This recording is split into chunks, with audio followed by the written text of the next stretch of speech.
Hello, my name is Deborah, 36 years old, and my husband Gregory is 31. The age difference between us was hardly noticeable while we were dating, but it became a topic of concern when we decided to get married. When I first visited Gregory's parents at their rustic home in the Northeast, I was taken aback by their traditional, conservative views. They were initially quite skeptical about our relationship, mainly due to our age gap. I vividly recall their critical remarks such as, "An older wife is rare, but 5 years is quite a stretch. Can Deborah even have children at her age? Aren't her chances diminished?" These comments were harsh enough to turn away many, but the real challenge came from my mother-in-law's outright hostility. She flatly refused to accept our union, questioning why Gregory needed to marry someone 5 years his senior and worrying about the embarrassment of explaining this to friends. She feared Gregory would return home to take over the family business and believed my urban upbringing made me an unsuitable match. Gregory and I had been together for 5 years, and I had spent much of my late 20s with him. I was deeply committed to our relationship, and after living together for a while, the thought of starting over with someone else was too daunting. Frustrated, I pressed Gregory into proposing, and though he agreed, it seemed he did so with some reluctance. Perhaps because of his youth, he appeared content with how things were. When his parents opposed our engagement, he even wavered, suggesting it was too soon to marry. However, I stood firm, telling him and his parents that the age difference wouldn't change with time.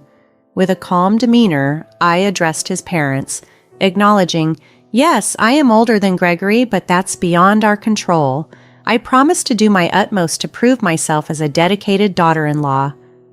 Despite the challenges, I was determined to show that love and commitment are what truly matter in a marriage.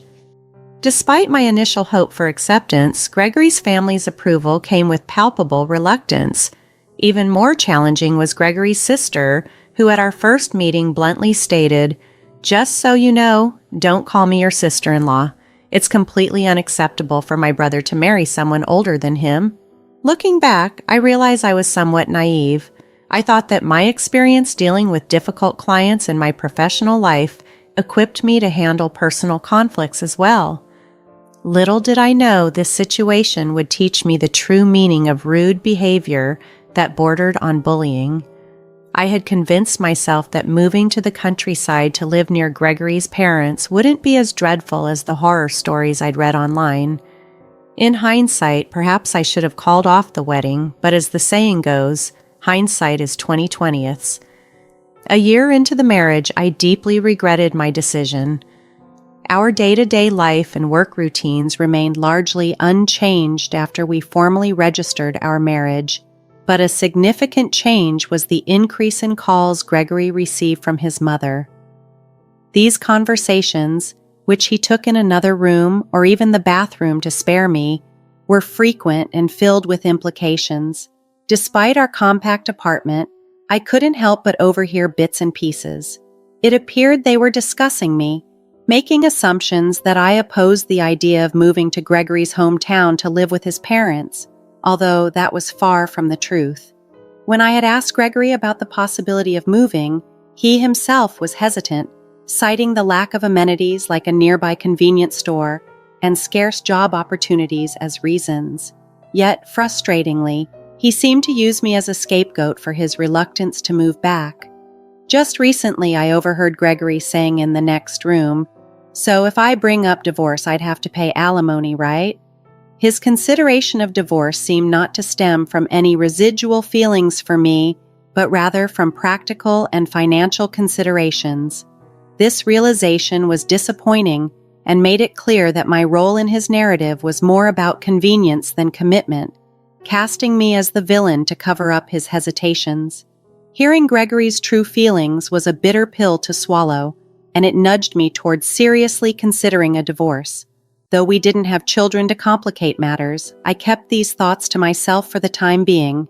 Amidst this personal turmoil, I received news of Gregory's sister's upcoming wedding, which demanded our presence back at his family home for a grand celebration, contrasting sharply with our modest wedding dinner. Gregory's sister was marrying someone from a neighboring city, and their wedding was planned as a lavish affair at a local venue. All relatives were expected to travel there by chartered bus on the wedding day. Our arrival at Gregory's family home the day before turned the place into a bustling hub filled with arriving relatives and preparations in full swing. The wedding ceremony was scheduled for the afternoon of a 3-day weekend, allowing us to mingle and participate fully. While venue staff helped with dresses and suits at the house, highlighting the scale of the event, I found myself changing into a carefully chosen dress, setting my hair, and applying makeup to ensure I looked the part. Despite our simpler nuptials, I was determined to blend in and fulfill my social duties with grace. My father-in-law, perhaps seeing my efforts to integrate, called out for me to serve refreshments to the waiting guests. With a professional smile, I took on the role, introducing myself as Gregory's wife and encouraging guests to enjoy the snacks, echoing the confidence of a seasoned TV host. Despite my mother-in-law's suggestion to stay out of the way in Gregory's room, I was committed to making a good impression and actively participated in the gathering. My presence was a mix of duty and defiance, an attempt to prove myself amidst the complex dynamics of Gregory's family. As the bus arrived to ferry us to the wedding venue, the air was thick with excitement, and I boarded with the relatives, ready to face the day with a determined smile, even as thoughts of my marital discord lingered in the back of my mind. As I was about to join the others on the bus, my mother-in-law stopped me with a shout. "Wait a minute, Deborah. I forgot the pearl necklace. Could you fetch it for me?" In my formal attire, I hesitated, but she insisted, saying, "It's in the top drawer of the dresser in my room. It was my mother's. Please hurry." "Understood, I'll look for it now," I responded, trying to mask my reluctance. I rushed to her room and began rummaging through the cluttered drawer. The necklace wasn't immediately visible, and my anxiety grew as I heard the bus engine start. After a tense 10 minutes, I finally found a box that seemed right. I grabbed it and rushed to the door, only to see the bus pulling away, with every member of Gregory's family on board, including him. "You've got to be kidding!" I blurted out, stunned. The bus was now out of sight, and a wave of realization hit me. I'd left my cell phone and wallet in my bag, which was already on the bus. Stranded without a way to contact Gregory or even catch a taxi, a mix of despair and frustration washed over me. I pondered my next move. My initial eagerness to attend the wedding had vanished. It was more than just being forgotten. It felt like a deliberate act. The pain of being left behind felt like a reflection of my standing in this family. Hurt and angered, the idea of a simple divorce suddenly seemed insufficient. I wanted them to feel a fraction of the neglect they'd shown me. After some thought, I crafted a plan. With a newly composed smile and a calm exterior, I stepped outside, ready to put my scheme into action. This wedding day was about to take a turn, and I was at the helm of what would come next. When the relatives, in-laws, and Gregory returned from the wedding around 6 p.m., they were all noticeably intoxicated. By that time, I had packed all my belongings, except for the bag that had traveled with them on the bus. I had managed to find a taxi company's number in a phone book and placed a call from the in-laws' home phone, arranging for a taxi to pick me up in 25 minutes. Everything was set for my departure. As they disembarked from the bus, I greeted them with a feigned smile of innocence. Gregory's face registered guilt when he saw me, but he remained silent. My in-laws barely acknowledged my presence, too busy bidding farewell to departing relatives. The other relatives threw me sympathetic glances before driving away. Deep down, I hoped Gregory would offer some kind of apology, but true to his nature, he said nothing. With a forced smile, I welcomed Gregory back. He seemed visibly relieved, but quickly began making excuses.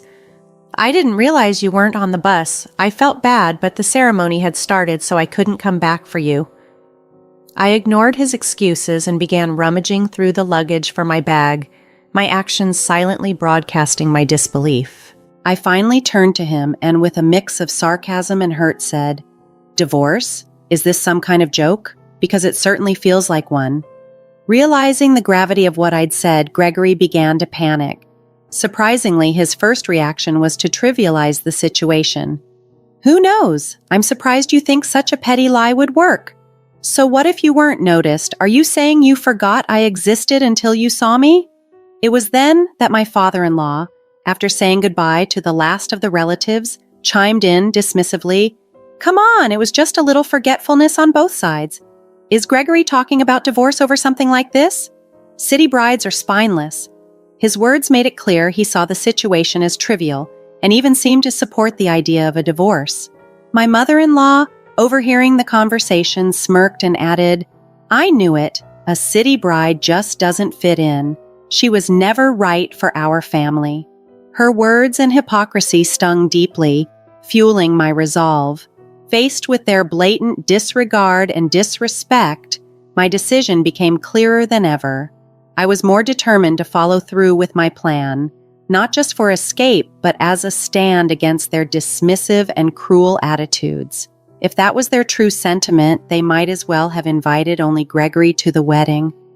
Why bother having me travel all this way if they planned to leave me behind? Any bride, whether from the city or the countryside, would find such treatment appalling. During a heated exchange, my mother-in-law retorted sharply, "We never intended to invite you in the first place. There wasn't even a seat prepared for you. Gregory brought you along by mistake, so we left you behind." I was stunned by her blatant honesty. As I glared in disbelief, Gregory avoided my gaze and shifted the blame to his mother, awkwardly explaining, "Well, Mom didn't explicitly say to come alone, so I assumed it meant as a couple." Her anger was unyielding. "And why did you go around serving tea and introducing yourself as the bride?" At the venue, relatives were asking why the wife didn't show up, not even realizing Gregory was married. It made us look foolish.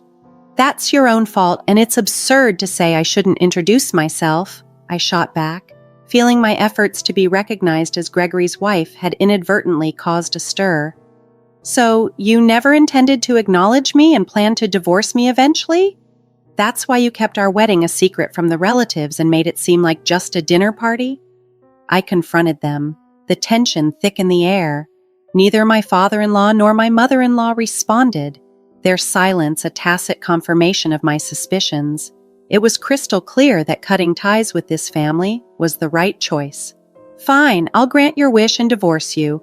I'm better off without a hostile family and an unreliable husband," I declared resolutely.